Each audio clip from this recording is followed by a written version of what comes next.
Well, Leandro, congratulations on another win. Just how hard have you had to work for that one today? Very hard, but we're really pleased with the win. Another clean sheet again, so we need to keep going. Yeah, lots to be proud of at both ends of the pitch. How patient did you have to be, particularly in that first half, with the way that Palace were able to keep you out for really half an hour until your first opportunity?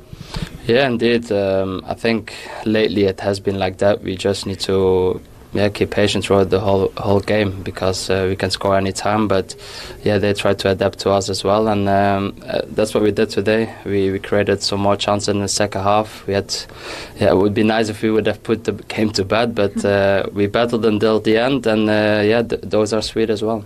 The breakthrough coming from a set piece, again, it feels as if there's a tension in the Emirates now in dead ball situations, certainly in the crowd. Do you feel it as players on the pitch, that expectation? Yeah, a little bit, but we are excited as well. When we get a set piece, we know we can score, so it's an opportunity for us to get a goal. So we work a lot on it, and it pays off. It's another game today where you've managed to get 3 points against opposition, which previously you've dropped points in title seasons. What's the difference? How are you seeing these games out now? It's hard to put a finger on it, but I think every year you just learn more and more, and this year we're so strong, especially defensively as well. The whole team works really hard, and then on the other hand we put the game to bed, whether it's a set piece or an open play goal, doesn't matter to us. We just want to win games, and it's another win. Does it feel like you're laying the foundations for something pretty special here this year? Yeah, let's hope. We want to win every game, and we approach every game the same way, so that's how we need to continue. All right, congratulations, well done today. Thank you very much. Thank you. When Leandro Trossard says we're confident we can score, might be something of an understatement we get at the moment for Arsenal. Absolutely. I mean, you start to then think, as a player and as an attacking player, we don't necessarily need to be as exact and actually create a chance anymore, get an assist, score. We can play for set pieces. The scope of what you can then achieve when you're in possession of the ball just becomes so much bigger, and obviously then you're getting the big guys off the back. The delivery is always excellent, but put that together with we just saw the run of the last 7 games. All victories, only 1 goal conceded in that. So you put both of those together, they're strong at both ends of the pitch, and everything's going their way at the moment. Only Nick Voltemada in those 7 games has managed to score a goal against them. It was 2.5 games before they even had a shot against them till the second half there. I mean, they're just so hard to try and break down. But they're so stingy. But it's not only their back 5 I talked about before the game of thinking they're the best in the league. Well, I look at Timber again today. He's got everything. I mean, it's just so powerful. He's quick. He's good on the ball. He tucks round. He's a leader.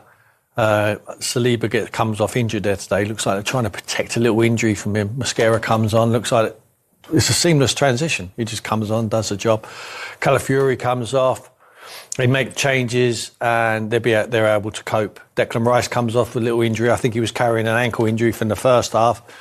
But if he can't make the next game, there's no dramas anymore because of the squad that they've built. And every team wants to, play expansive football, put a load of passes together and open teams up and score from open play. But you can't always do it, especially when teams sit on a low block, like Palace did today. Palace were going nowhere. They were quite happy just to suffer out of possession and try and score on a counter-attack. They're a threat. We know they're a threat because they're a side they're party poopers. Wherever they go, they cause a problem. But Arsenal just don't panic, and they just think, we might have to score from different means today. It might not be pretty, but we need maximum points, really. We're at home. And they don't panic. And I think they've got that calmness and belief that eventually they will score. If they don't score from the first header, the first contact on their set pieces, everyone knows from fine detail where they need to be when that ball might drop, and that's exactly what Eze did. I mean, Gabriel makes it good. He can't get the header on target, but he knows he can put it down into an area where they're coming in, and that's exactly what they did. I mean, the pass, without the delivery, it all falls down, but he just knocks it back into that area, and Adam Wharton switches off, unfortunately. Guy he drops in, plays them all onside straight away. And he just knocks it down into the area, and Eze just steals the march on Adam Wharton and finishes it brilliantly. The technique to keep that down is fantastic.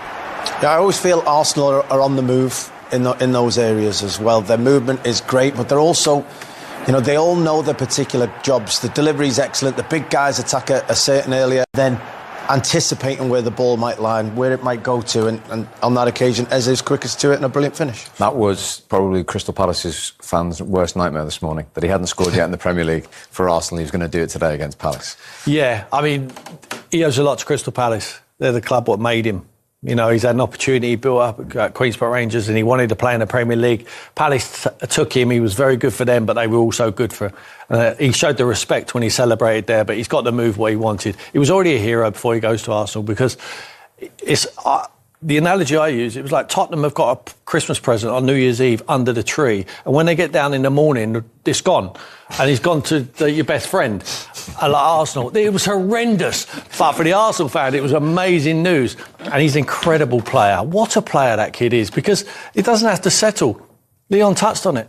The boy's played hundreds of games in the Premier League at top level. He knows the transition was easy. Going in and around the quality players what Arsenal have as well.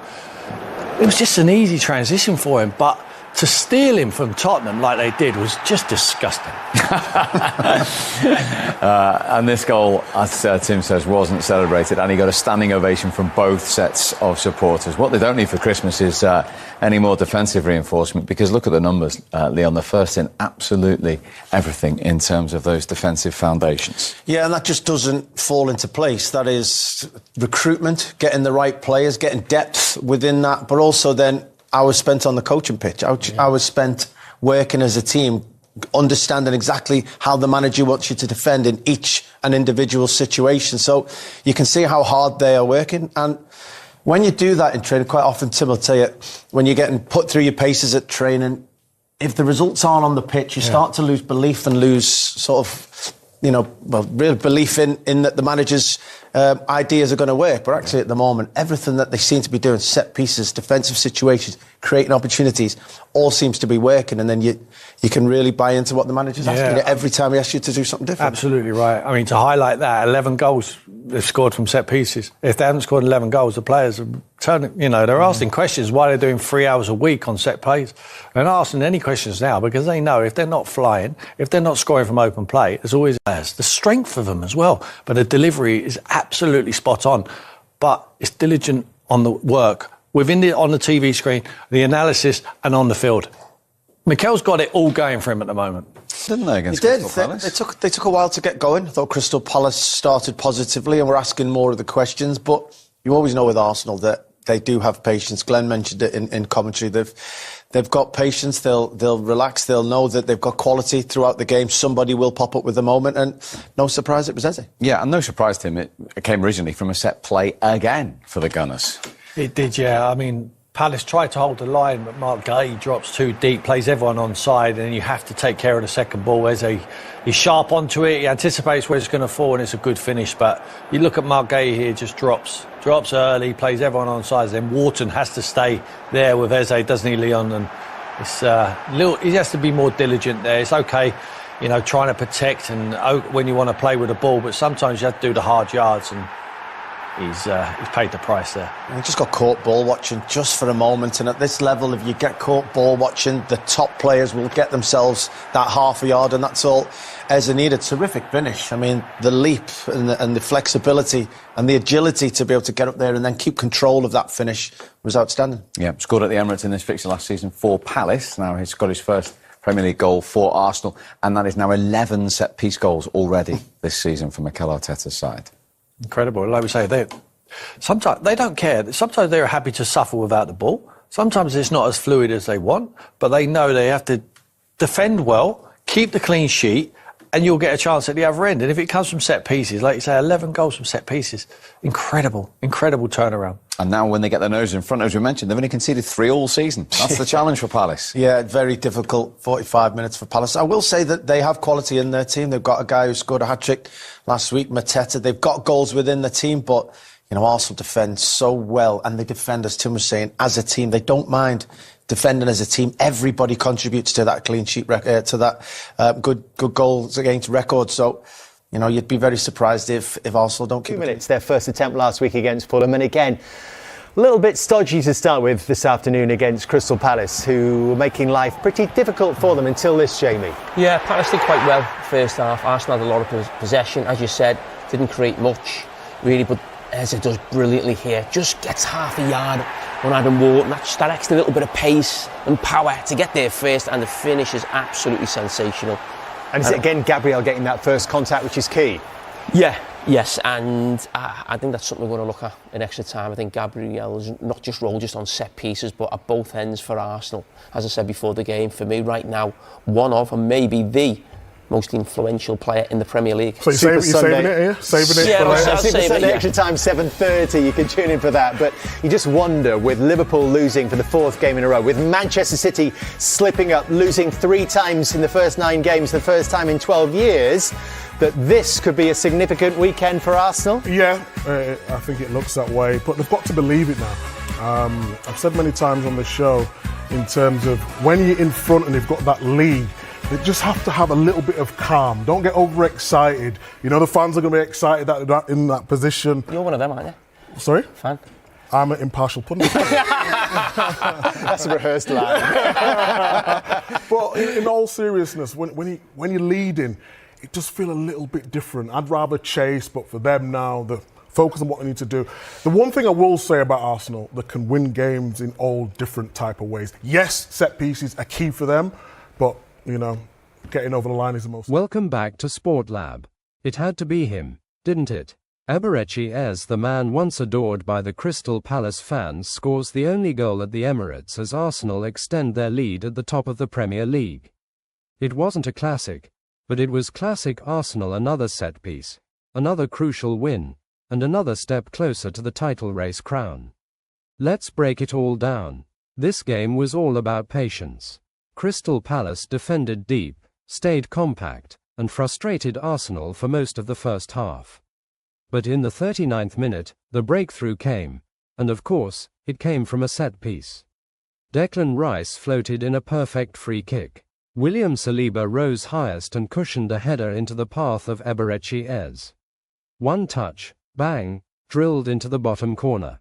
No wild celebration, just respect from Eze against his former club. But that strike was a dagger in Palace hearts. From there, Arsenal managed the game expertly. They didn't need to sparkle, they just needed to control. And when the final whistle went, the Emirates exploded. 1 goal, 3 points, top of the table, set-piece kings and title intentions. Mikel Arteta's side have made set pieces their superpower this season. Rice, Saliba, Gabriel, all lethal in the air, all contributing to Arsenal's growing reputation as the best set-piece side in the league. And with Liverpool and Manchester City both slipping up this weekend, Arsenal couldn't have asked for a better result. This was about mentality. The mark of champions is winning the games where you don't play your best, and that's exactly what Arsenal did tonight. Key takeaways. Eze scores against his former club, pure respect, pure quality. Arsenal extend their lead at the top of the Premier League. Another goal from a set-piece routine, a growing trend under Arteta. Palace defended well but lacked threat in the final third. So, Arsenal march on at the top, and it's their former Palace hero who seals the win. It wasn't pretty, but it was powerful. Can the Gunners finally go all the way this season? Drop your thoughts below, hit that like button, and don't forget to subscribe for more Premier League action, right here on SportLab. Thanks for watching, and we'll see you in the next one.